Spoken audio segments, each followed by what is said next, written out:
Hello and welcome to the Climate Show with me, Tom Heap, on a weekend to chill after a roasting week. 40 degrees centigrade at 104 Fahrenheit in old money.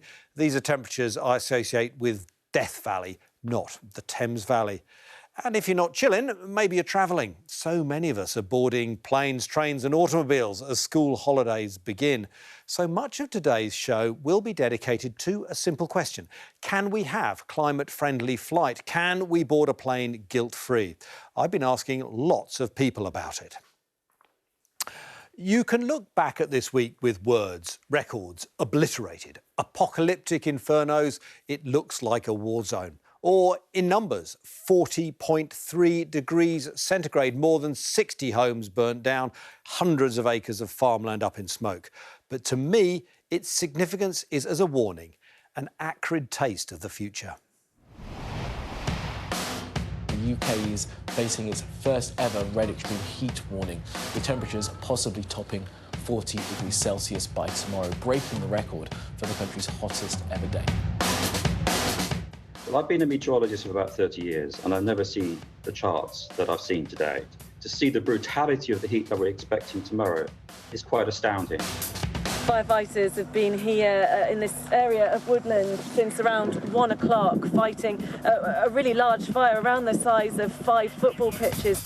We're experiencing these record brutal temperatures because of human-induced climate change. I know we don't want to hear it, but that really is what's driving the hot weather that we've experienced across Western Europe. Well, we talk about unprecedented heat, and that is certainly the case here in Wales, where they've broken the temperature record today, not once, but twice. Britain should no longer think of itself as a cold country. A new record temperature has been set. The village of Coningsby in Lincolnshire has hit 40.3 degrees Celsius. Coningsby is seeing temperatures well over 40 degrees Celsius, not only being the hottest location in the UK today, but being the hottest British place on record. The London Fire Brigade has just declared a major incident in response to a huge surge in fires across the capital today. All of the things that we've collected from all the places we've been, the jewellery that I was left from my grandparents when they passed a few years ago, it's all gone. From London to Lincolnshire to Yorkshire, flames and a warning that wildfires could become more common in the UK because of climate change. This heatwave was made hotter by climate change, and one of the drivers of that is aviation. Well, flying opens up the world. It allows business trips to New York, hen-dos in Ibiza, maybe a family reunion in India. The appetite for travel and the tech to satisfy it have transformed our lives. But the somewhat unnatural act of flying requires extraordinary power. And this stuff, jet fuel, delivers it. Now, to deliver the same energy that's in this can, a battery would need to be about 40 times the weight. That's a huge challenge if you need to fly. And it is this energy density which gives jet fuel its massive edge. Now, there are going to be a few figures in this show, but no apologies, as they're truly revelatory and bring some wishful thinking down to earth. First, quantity. We burn 10 tonnes of jet fuel every second across the world. That's an Olympic-sized swimming pool every 3 minutes. Next, environmental impact. The carbon dioxide from burning that fuel accounts for 2% of global emissions. That's 1 billion tonnes of CO2 every year. There are lower carbon alternatives, but they face massive hurdles. One option is biofuels, making aircraft fuel from plants or trees. But the amount of land required for that is immense. For instance, to make today's global jet fuel demand from timber would require the annual harvest from a forest 5 times the size of Egypt every year. Jet fuel can also be made synthetically by blending CO2 extracted from the air and hydrogen from water, but that process requires eye-watering amounts of energy. To power all the aircraft today using synthetic fuels would need about 25 to 40% of the world's entire electricity generation. Or there's hydrogen. And for the aviation sector, it needs to be in liquid form. And flights drink millions of gallons that we simply don't have. Europe's entire green liquid hydrogen production currently could only fuel one flight a day from London to Los Angeles. So in a week when many people are jetting off on holiday and the government launched its Jet Zero strategy, I went down to the Farnborough Air Show, aviation's massive sales conference. Being here at Farnborough leaves me a little bit conflicted. I've always been a huge admirer of human ingenuity and inventiveness. It's enriched and improved our lives in so many ways. But when it comes to making aviation truly sustainable and climate friendly, I wonder if it's met its match. But this is a start. It's a battery-driven air taxi, capable of taking 4 passengers about 100 miles, so not really denting bulk passenger transport. I know it's a bit of a cliche, but it is very James Bondy. It is British-built and has some high-profile admirers who'll soon have more time for a getaway. The government has just published updated plans to end the climate impact of aviation with a promise to never let the sector's emissions exceed 2019 levels and make domestic flight net zero by 2040. It's called Jet Zero. Hello, Prime Minister. Tom Heap from Sky. Are we going fast enough towards low-carbon aviation? Jet Zero is going very well, but we can always go faster. But looking around the show, it's clear that reality is well behind rhetoric. This is the only zero-emission plane that could carry me over Britain today. Got to clear my leg past the joystick. That's it. Oh, Once you're in, you're in. this is comfy. Oh, it's nice. We got the standard instrument panel with 6-pack. I'm tempted to say chocks away.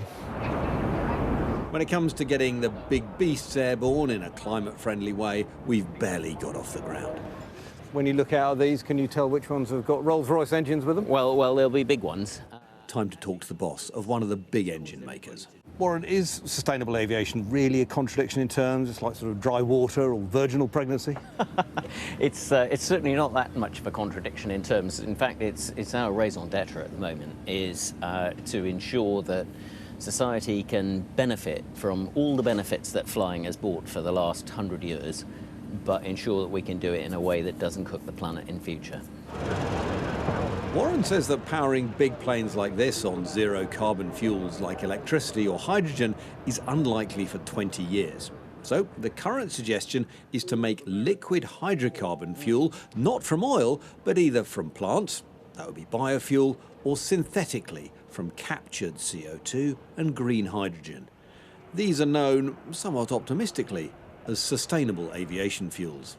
If I want to buy some sustainable aviation fuel today, the chances are the source of carbon is a biofuel of some kind. The real answer isn't bio, because we won't have the scale, we're not really solving the problem, you're running into issues of biodiversity and all of those sorts of... You certainly are. I mean, the land take to supply biofuel for aviation is extraordinary. That's why it's not sustainable. I think it has a role to play as a sort of small transition, because we have to get the sort of biofuel ecosystems up and running to then eventually move over to synthetic. We haven't got the land for biofuels for aircraft. No, we haven't, and that's why you need to do direct carbon capture and green hydrogen production to put the synthetic aviation fuel together. That's the only way we're going to get scale without running into the biodiversity challenges. Direct air capture and green hydrogen are technologies in their infancy, and they're very expensive.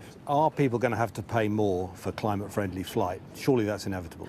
Ultimately, if people want to continue to enjoy the benefits of aviation and do it in a carbon-free way, there's going to be an increase in cost.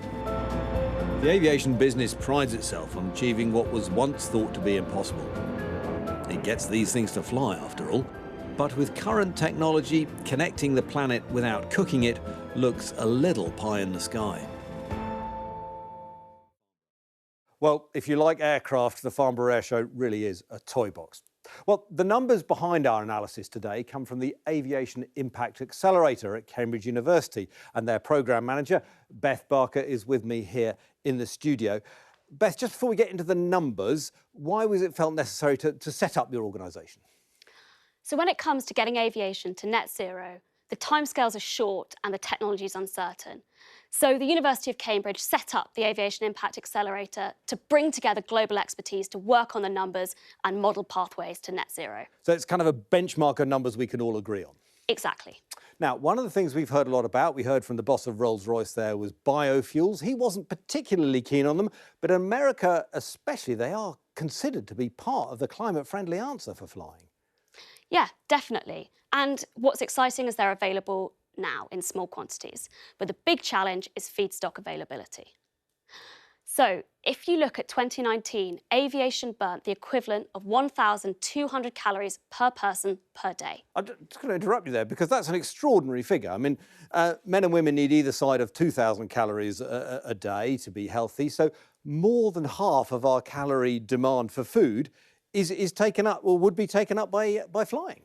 Exactly. And our technical experts at the Aviation Impact Accelerator estimate that it's likely by 2050 that calorie for calorie, aviation demand could outstrip food consumption. And as we heard, it takes up an awful lot of land. Now, the other thing we heard a lot about was hydrogen. Of course, it doesn't emit CO2 when you burn it. Is it the silver bullet? It's not the silver bullet, but it is really exciting. Hydrogen is a different type of fuel. And what we've got to remember is it's a third the weight of current aviation fuel. That's a huge advantage, but it's about 4 times the volume, which is a challenge. So what we're going to need is bigger, complete redesign, bigger aircraft with a bigger fuselage. Now, we've got one of these planes, potential sort of images of what a hydrogen plane could look like. And I can see it's much more bulky, it's more voluminous, the kind of wing is part of the body. That's to kind of contain all that hydrogen, is it? Yeah, exactly. So you've got to keep the tanks in there with the hydrogen and then, of course, the people and freight that need to be on there too. Yeah. Now, it's not just about what we burn. It's not just about the CO2, I gather, when it comes to the climate impact of flying. There are other things that affect global warming as well. What are they? Exactly. So we've got to look at, as well as CO2, the non-CO2 emissions. And these include NOx, nitrogen oxide, soot, and water vapour. And together these can create water vapour trails or condensation trails, often called contrails. Yeah, these are the things we see, the streaks in the sky we see behind planes. And when they break up, they kind of form a thin blanket of cloud, don't they? Does that have a bit of an insulating warming effect? It does. It's very complicated. And what I must emphasise is that science here is uncertain and a lot more research needs to be done. But our technical experts think that if you look at all the non-CO2 effects from emissions, that the climate warming impact is equivalent to or greater than the CO2 impact on its own. Wow, so we've already heard that CO2 could be 2% of humankind's emissions. This could double it. It could be 4%. That's huge. Exactly. And so government and industry must manage these as well. This all makes me think that technological fixes to making flying climate friendly are still a very long way off. It's a really big challenge. There are solutions, but we've got to bring expertise together to get there. And of course, we've got to remember that lots of other sectors are working towards using these resources to get to net zero too.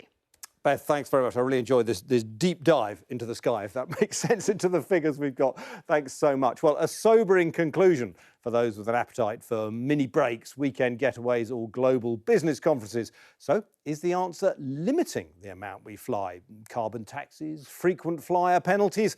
That's what we'll be discussing later in the show. And our colleagues have done a bit more digging with Beth's data from the University of Cambridge, which you'll be able to find online together with all our other climate coverage. Just head to our website or the Sky News app. And we endeavour here to answer some of the unknowns about climate change. Unsurprisingly, we've had several questions along similar lines this week. Chuckles Magoo asks on Instagram, how exactly are the fires around London attributed to the heat wave? And on the Sky News app, Mags asked if it's possible that a fire could start with no human input like barbecues or cigarettes. Well, we'll have an answer for those for you after the break.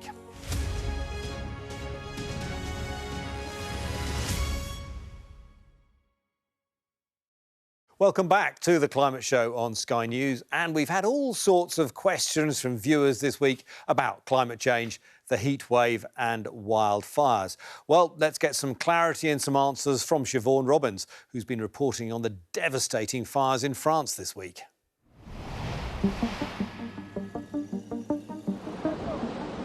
Climate change impacts wildfires like these and makes them more likely. Here's why. A wildfire needs three things: the right weather, some fuel, and a spark. If climate change didn't exist, we'd still have wildfires. But without global warming, there would be far fewer fires, and they'd be less likely to spread as far. The oxygen in the hot, dry, windy weather helps to feed the flames, meaning they can quickly get out of control. In current conditions, these fires are self-perpetuating.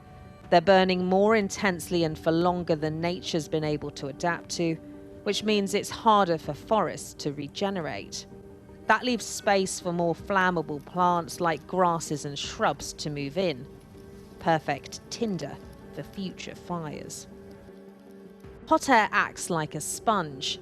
It draws out water from the soil, plants and trees, which crisps everything up and creates the perfect kindling for a fire.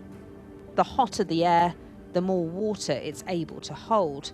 So when there's a heat wave, all the organic matter on the ground is quickly dried to a crisp. Add in long-term temperature increases and global warming, and even deep-rooted trees and plants can dry out, creating a whole lot of fuel for the fires. These fires can ignite naturally simply by the intense heat of the sun, but more often they're caused by us. A discarded cigarette or a campfire that gets out of control in these hot and dry conditions. And if you want any of your questions answered, you can scan the QR code on the screen right now, or go to any of our social media accounts where you can add your questions in the comments. Well, earlier in the show, we heard how the technological fixes to removing the global warming impact of flight are fraught with difficulty. Yet the government's Jet Zero strategy, published this week, is called guilt-free flying. Does that seem credible, or is the only certain way to shrink the carbon footprint of flight to fly less? I've been out to ask. I've come out to the top of one of the buildings here at Sky, not least because we're quite near Heathrow, so we might see one or two planes taking off. And I'm here with a couple of people who are absolutely steeped in all things aviation. That's Helena Bennett from the Green Alliance, and also Matt Gorman, who's chair of Sustainable Aviation, and they are an industry body. Helena, first of all, what did you make of the Jet Zero strategy that came out this week?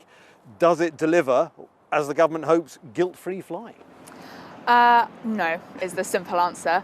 There are many reasons for that. I think the biggest thing for us is the fact that government is placing very big bets on technology to decarbonise the aviation sector.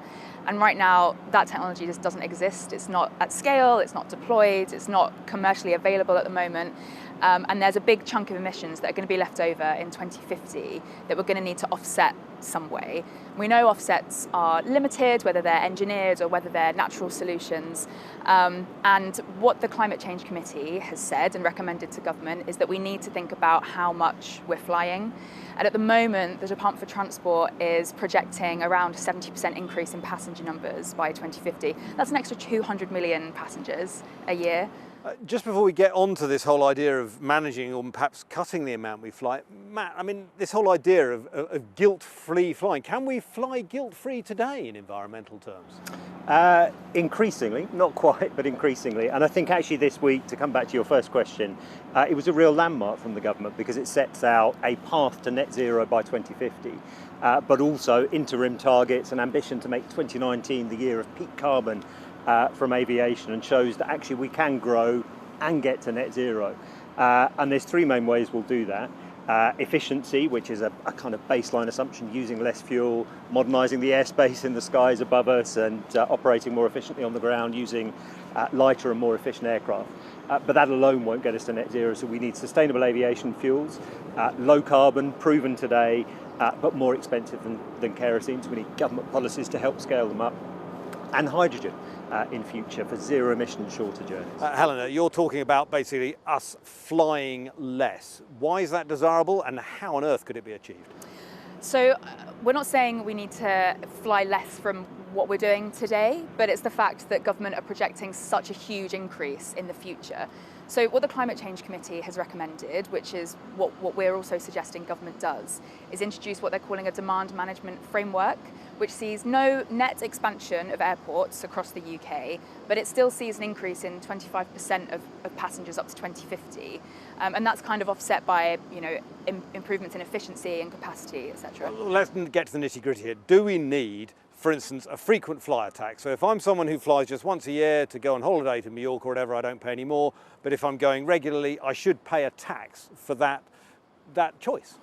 Yeah, that's something that we are hoping government will introduce eventually, and it would be a really good way of seeing, you know, actual decreases in the number of people that are flying very frequently, whether it's people that are taking 12 holidays a year or people that are flying for business very regularly. Matt, frequent flyer taxes? No, we don't support them, and we don't support demand management largely because of the amazing things that aviation gives us. And by the way, this isn't just in the UK, this is around the world.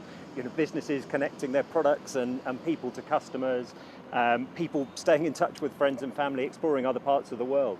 And by the way, the real growth in aviation is less in the UK, it's in many other parts of the world. The idea that globally, governments are going to limit demand, I just don't see happening, which is why we have to find other solutions. Well, we say we have to, but as we've shown, they are incredibly difficult. And aren't you trying to have a version of having your cake and eat it? You're saying we want all these great things, but you're not prepared to admit to what it really means for the climate, which is a great deal of warming. Not at all. I am passionate about taking the carbon out of flying so we can enjoy the benefits of aviation.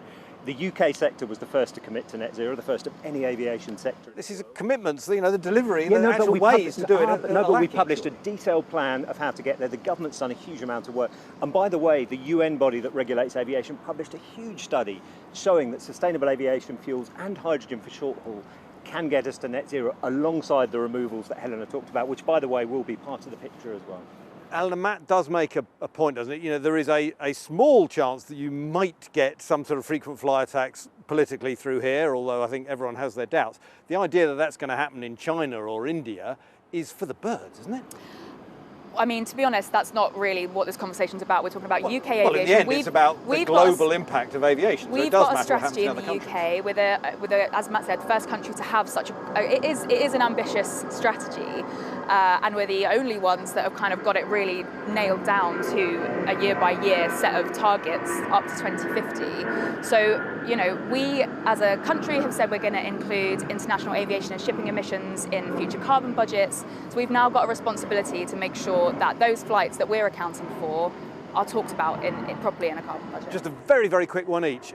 Carbon offsetting, I know it's by no means perfect. Should passengers be doing it now, Matt?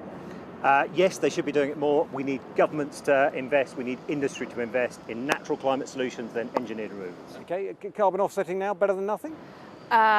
Big question, massively depends. It should be something that airlines are looking at, not necessarily passengers, and we have to make sure that they are properly done, robust, and not damaging to the natural environment or land use at all. My thanks to Matt Gorman and Helena Bennett. Well, I hope that's given you an insight into the exciting tech yet epic challenges facing the airline industry.